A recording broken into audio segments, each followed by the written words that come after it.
ఈ రోజు సూర్యుడు ఉదయించక ముందే పాకిస్తాన్లోని 9 ఉగ్రవాద శిబిరాలు అస్తమించాయి అన్న విషయం మనకు తెలుసు. చరిత్ర ఎప్పుడూ చూడని విధంగా దాడులు ఇండియన్ ఆర్మీ చేసింది. ఈ దాడుల్లో అత్యంత ఘోరంగా పాకిస్తాన్ ఒక్కటే కాదు, చైనా కూడా ఓడిపోయింది. పాకిస్తాన్తో పాటు చైనా కూడా బొక్క బోర్లా పడింది. చైనా చేసిన ఆ తప్పేంటో చెప్తా. లేటెస్ట్ బ్రేకింగ్ న్యూస్ ఏంటి అంటే, అసీం మునీర్ను పదవి నుండి పీకి పడేశారు అనే వార్తలు వస్తున్నాయి. దీని గురించి ఈ వీడియోలో డిస్కస్ చేద్దాం. అలాగే ఆపరేషన్ సింధూర్ యొక్క సక్సెస్ నుండి భారతీయుల దృష్టిని మరల్చడానికి పాకిస్తాన్ మరియు చైనా దేశాలు ఫేక్ న్యూస్ ను ప్రచారం చేస్తున్నారు. పాకిస్తాన్ సైన్యం 5 భారత రఫేల్ జెట్స్ ను ధ్వంసం చేసింది అన్న వార్తలు స్ప్రెడ్ చేస్తున్నారు. ఇందులో ఎంత నిజం ఉన్నది అనేది కూడా ఈ వీడియోలో ఎక్స్ప్లెయిన్ చేస్తా. ఈ వీడియోలో ఆధారాలతో సహా ఎక్స్ప్లెయిన్ చేస్తా. దీంతో పాటు పాకిస్తాన్ భారత్ పైన తిరిగి ప్రతిదాడి చేస్తుందా లేదా అనేది కూడా చెప్తా. పాకిస్తాన్ స్ప్రెడ్ చేస్తున్న ఫేక్ నేరేటివ్స్ ను నిజమని నమ్మి మనోళ్ళు చాలా మంది మెసేజెస్ చేస్తున్నారు. ఈ వీడియోను అన్ని సోషల్ మీడియా అకౌంట్స్లో షేర్ చేయండి. పాకిస్తాన్ నేరేటివ్కు చెక్ పెట్టాల్సిన సమయం వచ్చింది. ఈ వీడియో చాలా ఇంపార్టెంట్. దయచేసి మీ వంతుగా దీనికి మినిమం 1 lakh లైక్స్ ఇవ్వండి.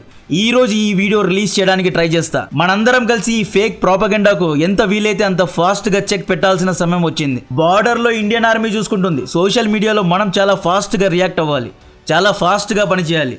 ఫస్ట్ ఆఫ్ ఆల్ అసీం మునీర్ను పీకి పడేశారు. పాకిస్తాన్ను ఇంతలా ఎక్స్పోజ్ చేయడానికి ముఖ్య కారణం అసీం మునీరే. ఆపరేషన్ సింధూర్ తర్వాత షెహబాజ్ షరీఫ్ బాబాయే మీడియా ముందుకు వచ్చి అమీర్ ఖాన్ లాగా బద్లా లేగా పాకిస్తాన్ అని స్టేట్మెంట్ ఇస్తున్నాడు. కావాలంటే చూడండి, షెహబాజ్ షరీఫ్ ఇండియా పాకిస్తాన్ బార్డర్లో దూరింది, ఇది యాక్ట్ ఆఫ్ వార్ అని స్టేట్మెంట్ ఇచ్చాడు.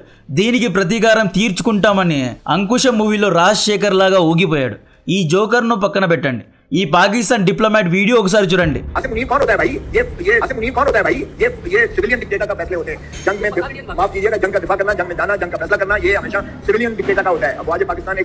ఎవర్రా అసీం మునీర్ అంటున్నాడు. ఇతను యుద్ధ నీతిని తయారు చేయడు. పాకిస్తాన్ ప్రభుత్వమే భారత్ కు సమాధానం ఇస్తుంది అంటున్నాడు. ఇండియా అటాక్ తర్వాత షెహబాజ్ షరీఫ్ పార్టీలో ఉన్న జోకర్స్ మాత్రమే మీడియా ముందుకు వచ్చి స్టేట్మెంట్ ఇస్తున్నారు. అసీం మునీర్ ఎక్కడా కనిపించడం లేదు. అసీం మునీర్ను ఎందుకు పీకి ఉంటారు అంటే, ఇతను అక్టోబర్ 2025లో తన ఆర్మీ చీఫ్ పదవిని ఎక్స్టెండ్ చేయడానికి భారత్లో ఉన్న హిందువులు వేరు ముస్లిమ్స్ వేరు అని రెచ్చగొట్టే ప్రసంగాలు చేశాడు. హిందువులను టార్గెట్ చేసి పెహల్గాం దాడి చేయించాడు. భారత్ యొక్క ప్రతిదాడికి కౌంటర్ ఇవ్వడానికి అసీం మునీర్ ఎటువంటి జాగ్రత్తలు తీసుకోలేదు. డబ్బుల కోసం ఆర్టిలరీ షెల్స్ను యుక్రెయిన్కు హమాస్కు అమ్మేసిన వ్యక్తి అసీం మునీర్.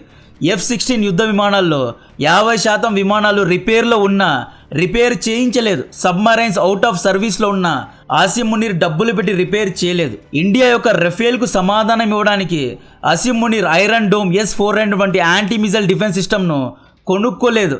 వార్ కోసం అసీం మునీర్ సరిగ్గా ప్రిపేర్ అవ్వలేదు కాబట్టే పీకి పడేశారు.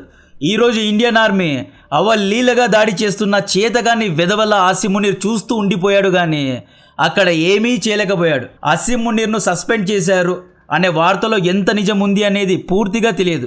మనం పాకిస్తాన్ లాగా తప్పుడు ప్రచారం చేయం కదా. అయితే కొన్ని సోర్సెస్ ఆధారంగా పెహల్గాం దాడి యొక్క మాస్టర్ మైండ్ అయిన హఫీజ్ సయీద్ దాడుల్లో గాయపడి మరణించాడు అనే వార్తలు వస్తున్నాయి. జైషే మహమ్మద్ ఉగ్రవాద సంస్థకు లీడర్ అయిన పుల్వామా దాడి చేయించిన అజ్మల్ కసబ్ వంటి ఉగ్రవాదులకు ట్రైనింగ్ ఇచ్చిన మసూద్ అజర్ ఇంటి నుండి 10 మంది చనిపోయారు అంటున్నారు. ఆపరేషన్ సింధూర్ కారణంగా మసూద్ అజర్ ఇంట్లో దాదాపు 10 నుండి 15 మంది చనిపోయారంట. ఈ విషయాన్ని స్వయానా మసూద్ అజరే ఒప్పుకున్నాడు. అయితే హఫీజ్ సయీద్ ఎక్కడా కనిపించడం లేదు. పనిలో పనిగా హఫీజ్ సయీద్ చాప్టర్ను కూడా క్లోజ్ చేశారా అనేది తెలియదు. నెక్స్ట్, పాకిస్తానీలు స్ప్రెడ్ చేస్తున్న ఫేక్ ప్రాపగెండా దగ్గరకు వస్తే, ఈరోజు ఇండియన్ ఆర్మీ పాకిస్తాన్ పైన దాడి చేసిన వెంటనే హమీద్ మీర్ అనే పాకిస్తానీ ఫేమస్ జర్నలిస్ట్ తన ట్విట్టర్ హ్యాండిల్లో పాకిస్తానీ ఎయిర్ ఫోర్స్ ఇండియా యొక్క ఫైటర్ జెట్ను ధ్వంసం చేసింది, ఒక డ్రోన్ను సైతం ధ్వంసం చేసింది అనే ఫోటో పెట్టాడు. ఈ ట్వీట్ చూసిన పాకిస్తానీలు వావ్ వావ్ అన్నారు, అందరికీ షేర్ చేశారు. దీన్ని చూసి భారత్లో ఉన్న కొంతమంది కూడా మేబీ ఇది నిజమేమో అనుకున్నారు. ఈ ఫోటో ఇయర్ 2021లో Indian army quadrant leader Abhinav Chaudhary Indian పంజాబ్లో డ్రిల్ చేస్తూ మోగా బార్డర్ వద్ద ప్లేన్ క్రాష్ అయిన ఫోటోనే రీషేర్ చేస్తూ హమీద్ మీర్ అందరినీ మిస్లీడ్ చేస్తున్నారు. ఇక్కడ చూడండి, ఇది ఆఫియా ఖాన్ అనే ఈ వ్యక్తి భవల్పూర్లో పాకిస్తాన్ ఎయిర్ ఫోర్స్ ఇండియన్ రఫేల్ను ధ్వంసం చేసింది అనే మిస్ఇన్ఫర్మేషన్ స్ప్రెడ్ చేశాడు. కమెంట్స్లో మనోళ్ళు ఇది 3 years బ్యాక్ ఓల్డ్ ఫోటో అని రిప్లై ఇచ్చారు. సౌత్ ఏషియన్ ప్రాస్పెక్టివ్ అనబడే చైనీస్ తొత్తు మీడియా ఈ ఫోటో పోస్ట్ చేసి బహవల్పూర్ దగ్గర రఫేల్ జెట్ను పాకిస్తాన్ ఎయిర్ ఫోర్స్ ధ్వంసం చేసింది అని పోస్ట్ పెట్టింది. కానీ ఈ ఫోటో 2024లో మీకు గుర్తుంటే మన MiG-21 ఫైటర్ జెట్ క్రాష్ అయిన ఓల్డ్ ఫోటోనే ఇప్పుడు రీషేర్ చేస్తూ అందరినీ చైనీస్ మీడియా కూడా మిస్లీడ్ చేస్తోంది. Pakistan army attacked Indian brigade head quarters అని పోస్టులు పెడుతూ మిస్లీడ్ చేస్తున్నారు. ఫేక్ నేరేటివ్ను ప్రచారం చేస్తున్నారు. చైనీస్ న్యూస్ కంపెనీ అయిన గ్లోబల్ టైమ్స్ రంగంలో దిగి పాకిస్తాన్ ఆర్మీ రఫేల్ను ధ్వంసం చేసింది అనే ఫేక్ పోస్ట్ పెట్టింది. ఈ పోస్ట్ను స్వయాన గ్రాక్ ఏఐ రంగంలో దిగి ఇది ఫేక్ అని చెప్పింది. ఇంకెంత ప్రజలను మిస్లీడ్ చేస్తారు. ఇటువంటి వారిని మన భారతీయులు నమ్మకూడదు. మన భారత్లో కొంతమంది ఈ ఫేక్ మీడియా పోస్టులు చూసి దీన్నే నిజం అనుకుంటున్నారు. ఇది తప్పు. ఇండియన్ ఆర్మీ ఎంత ప్రొఫెషనల్ అంటే ఒకవేళ నిజంగానే పాకిస్తాన్ ఆర్మీ రఫేల్ను ధ్వంసం చేసి ఉంటే ఇండియన్ ఆర్మీ డెఫినెట్గా ఒప్పుకుంటుంది.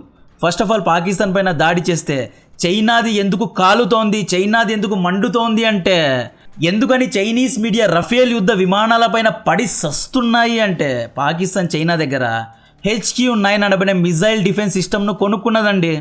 అంటే రష్యా దగ్గర S-400, ఇజ్రాయెల్ దగ్గర ఐరన్ డోమ్, అమెరికా దగ్గర థాడ్, ఇండియా దగ్గర పృథ్వీ ఎలాగైతే యాంటీ మిజైల్ డిఫెన్స్ సిస్టమ్ లాగా పనిచేస్తాయో సేమ్ చైనాలో HQ-9 అలాగా పనిచేస్తుంది అన్నమాట. HQ-9లో రాడార్స్ ఉంటాయి. అంటే రేడియో సిగ్నల్స్ ద్వారా గాల్లో తిరుగుతున్న శత్రు యొక్క మిజైల్స్ను పసికట్టడమే దీని పని. గాల్లో ఈ రేడియో సిగ్నల్స్ను పంపుతారు. ఏదైనా ఆబ్జెక్ట్కు ఈ రేడియో సిగ్నల్స్ హిట్ అయితే సిగ్నల్స్ అనేవి అబ్స్ట్రక్ట్ అవుతాయి కదా, అప్పుడు ఆ శత్రు యొక్క మిజైల్ను పసిగడతాయి. అవి దాడి చేయకముందే HQ-9 యాంటీ మిజైల్స్ను గాల్లో పంపి శత్రు యొక్క మిజైల్ను ధ్వంసం చేయాలి అన్నమాట. ఈరోజు Indian army, UK and France కలిసి తయారు చేసిన స్టేట్ ఆఫ్ ఆర్ట్ టెక్నాలజీ అయిన స్కాల్ప్, స్టార్మ్ షాడో మిజైల్స్తో పాకిస్తాన్ పైన దాడి చేసింది. ఇండియన్ మేడ్ హ్యామర్ మిజైల్స్తో దాడి చేసింది. స్టార్మ్ షాడో మిజైల్స్ను దాదాపు 200 కిలోమీటర్ల దూరం నుండి ప్రయోగించారు. హ్యామర్ మిజైల్స్ను దాదాపు 50 కిలోమీటర్ల దూరం నుండి ప్రయోగించారు. ఈ మిజైల్స్ పాకిస్తాన్ ఉగ్రవాద శిబిరాలపైన పడుతూ ఉంటే Chinese HQ-9 anti missile defence system నిద్రపోతోందా? ఒక్క మిజైల్ అయినా ఆపి ఉండొచ్చు కదా, ఆపలేదు. సో ఇంటర్నేషనల్ మీడియా మొత్తం చైనా యొక్క మేడ్ ఇన్ చైనా వెపన్ యుద్ధ సమయంలో తుస్సుమంటాయన్ని ర్యాగింగ్ చేస్తున్నారు. కాబట్టే చైనా కవర్ డ్రైవ్స్ ఆడుతోంది, ఫేక్ ప్రచారాలు చేస్తోంది. ఒకవేళ నిజంగా పాకిస్తాన్ రఫేల్ను ధ్వంసం చేస్తే నేనే వీడియో చేసి మీ అందరికీ ఎక్స్ప్లెయిన్ చేస్తా. ఆపరేషన్ సింధూర్ సూపర్ సక్సెస్ అవ్వడానికి కారణం ట్రై సర్వీస్ ఆపరేషన్ జరిగింది. అరేబియన్ మహాసముద్రంలో ఉన్న INS విక్రాంత్ నుండి కూడా కొన్ని MiG-29 ఫైటర్స్ పాకిస్తాన్లో దూరి దాడి చేసి వచ్చాయి అనే ప్రైమరీ ఇన్ఫర్మేషన్ వస్తోంది. గ్రౌండ్ జీరో నుండి పినాకా అనబడే రాక్షసి మిజైల్స్, ఇండియా యొక్క స్టేట్ ఆఫ్ ఆర్ట్ టెక్నాలజీ అయిన పినాకా విరుచుకుపడింది. ఈ పినాకా విసిరిన మిజైల్స్తో పాకిస్తాన్ బెంబేలెత్తిపోయిందండి. ఆకాశం నుండి రఫేల్ యుద్ధ విమానాలు తాండవం చేసిన విషయం మనందరికీ తెలుసు. దీనికి ప్రతీకారంగా పాకిస్తాన్ LOC వద్ద హెవీ ఆర్టిలరీ ఫైరింగ్ చేసింది. దాదాపు 10 మంది లోకల్ కాశ్మీరీ ప్రజలను చంపేసింది, 40 మందిని గాయపరిచింది. దీనికి సమాధానంగా మనం తోపులను ఓపెన్ చేశాం. పాక్ ఆక్రమించిన కాశ్మీర్లో భూకంపాన్ని సృష్టించాం. లిటరలీ పాకిస్తాన్ డిఫెన్స్ మినిస్టర్ సైతం రంగంలో దిగి మీరు తగ్గిపోండి, మేము తగ్గిపోతామంటున్నాడు. పాక్ డిఫెన్స్ మినిస్టర్ మొన్నటి వరకు ఏమన్నాడండి? పాకిస్తాన్ పైన ఇండియా దాడి చేస్తే ప్రపంచవ్యాప్తంగా అణు ఆయుధాలను ప్రయోగిస్తాం, we will use nuclear weapons all over the world అని సూసైడ్ బాంబర్ లాగా అందరినీ బెదిరించిన ఆసిఫ్ ఖ్వాజా ఈరోజు ఏమంటాడు? భారత్ మీరు తగ్గిపోండి, మేము కూడా తగ్గిపోతామంటున్నాడు. ఇంకా ఫస్ట్ రౌండ్ మాత్రమే అయిపోయింది. ఇంకా మన భారతీయులకు సరిగ్గా ఎక్కలేదు. అట్లీస్ట్ ½ లీటర్ అయినా ఒక 5 రౌండ్స్ అయినా పడాల్సిందే. Retired military officer Manoj Mukund Naravane garu picture అభి బాకీ హై అని పోస్ట్ పెట్టారు. ఇంకా అయిపోలేదు, ఇది టీజర్, జస్ట్ ట్రైలర్ మాత్రమే. ఇంకా ఫస్ట్ ఫైట్ మాత్రమే స్టార్ట్ అయింది, ఇంకా ఇప్పుడే మొదలు పెట్టాం, ఇంకా క్లైమాక్స్కు రాలేదు. మద్రసాలో దాక్కున్న ఎలుకలను ఈడ్చుకుంటూ పెరేడ్ చేయిస్తారు. పేల్గామ్లో ప్యాంట్లు విప్పి కల్వా చదివించారు కదా. రేపటి నుండి ప్రతిరోజు మద్రసా లౌడ్ స్పీకర్లో హఫీజ్ సయీద్, మసూద్ అజర్ గొంతు వినరు. ఇండియన్ ఆర్మీ వస్తోంది అనే అరుపులు వినిపిస్తాయి. అసీం మునీర్ నోటి నుండి కాశ్మీర్ సే న్యాతా క్యా, లాహిలాహి ఇల్లల్లా అనే మాటలు రావు. ఇండియన్ ఆర్మీ తౌబా తౌబా అనే హుంకారాలు వినిపిస్తాయి. ఫేక్ ప్రచారాలు చేసి భారతీయుల్ని విడగొడుతున్నారు. మద్రసాలో తయారు చేసే చిల్లర ఉగ్రవాదులతో కాశ్మీర్ను గెలుచుకుంటారా? యుద్ధం గెలవాలి అంటే మద్రసాల్లో విషాన్ని చిమ్మినంత ఈజీ కాదు. యుద్ధాన్ని గెలవాలి అంటే లేటెస్ట్ టెక్నాలజీకు తగినట్లు యుద్ధ ఆయుధాలను సమకూర్చుకోవాలి. యుద్ధ ఆయుధాలను డబ్బులు పెట్టి కొనుక్కోవాలి. భారత సైన్యం 36,000 కోట్లు ఖర్చు పెట్టి రఫేల్ యుద్ధ విమానాల్ని 2019లోనే కొనింది. వేల కోట్లు ఖర్చు పెట్టి S-400 వంటి స్టేట్ ఆఫ్ ఆర్ట్ టెక్నాలజీ కలిగి ఉన్న వెపన్స్ను కొన్నది ఇండియన్ ఆర్మీ. మీరేం కొన్నారు? మద్రసాలో ఉగ్రవాదులను తయారు చేశారు. 21st సెంచరీలో మిజైల్స్, డ్రోన్స్ ద్వారా యుద్ధాలు జరుగుతాయి. ఈరోజు రాత్రి ఇండియన్ ఆర్మీ మీపైన దాడి చేసిన స్టార్మ్ షాడో మిజైల్ ఒక్క మిజైల్ యొక్క ధర 8 కోట్లు. ఒకే ఒక మిజైల్ యొక్క ధర 8 కోట్లు అన్నమాట. ఈ స్టార్మ్ షాడో మిజైల్స్ అనేవి ప్రత్యేకమైన జీపీఎస్తో లాంచ్ అవుతాయి. ఇవి క్రూజ్ మిజైల్స్. ఇవి గాల్లోనే తన దశను మార్చుకుంటాయి.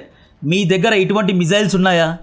రఫేల్ను ధ్వంసం చేస్తామని మాటల్లో చెబుతున్నారు. అరే ఎదవల్లారా, యుద్ధ జ్ఞానాన్ని సంపాదించుకోండి. భారత్ దగ్గర ఉన్న రఫేల్స్లో కేవలం కొన్ని రఫేల్స్ మాత్రమే పాకిస్తాన్ లోపలికి వెళ్ళాయి, బార్డర్ దాటాయి. యాక్చువల్లీ ఎన్నో రఫేల్స్ పాకిస్తాన్ లోపల దూరకుండానే దాడి చేశాయి. రఫేల్ అనేవి beyond visual range BVR technology కలిగి ఉన్న యుద్ధ విమానాలు. రఫేల్ అనేవి 250 కిలోమీటర్ల దూరంలో ఉన్న శత్రువు యొక్క యుద్ధ విమానాన్ని దాడి చేస్తుంది. బెంగళూరులో రఫేల్ నుంచి విజయవాడలో ఉన్న యుద్ధ విమానం పైన దాడి చేయొచ్చు. ఇది రఫేల్ యొక్క కెపాసిటీ. దీన్నే బియాండ్ విజువల్ రేంజ్ ఫైరింగ్ అంటారు. F-16 కేవలం డాగ్ ఫైట్ మాత్రమే చేయగలదు. F-16 దగ్గర BVR టెక్నాలజీ లేదు. రఫేల్ యొక్క కెపాసిటీ ఏంటి అంటే రఫేల్ F-16 యొక్క రాడార్ను జామ్ చేయగలదు. ఏ ముఖం పెట్టుకొని రఫేల్ పైన దాడి చేశామని చెప్పుకుంటున్నారు? ఆశలకు కూడా హద్దులుండాలి. పాకిస్తాన్ ప్రతిదాడి ఉంటుంది. అయితే పాకిస్తాన్ వేసే మిజైల్స్లో 80% మిజైల్స్ను ఇండియా యొక్క యాంటీ మిజైల్ డిఫెన్స్ సిస్టమ్ అయిన S-400 ధ్వంసం చేస్తుంది. లేదు, ఒకవేళ పాకిస్తాన్ మనపైన దాడి చేస్తే ఆపరేషన్ సింధూర్ 2.0 ఉంటుంది. ఈసారి దాడులు మామూలుగా ఉండవు. ఈసారి షేబాజ్ షరీఫ్ ఇంటిపైన దాడి చేయాలి. సో దీని గురించిన మరిన్ని అప్డేట్స్ ఇస్తూనే ఉంటా. కంటెంట్ నచ్చితే వీడియోను లైక్ చేయండి, ఛానల్ను సబ్స్క్రైబ్ చేసి అందరికీ షేర్ చేయండి. జై హింద్.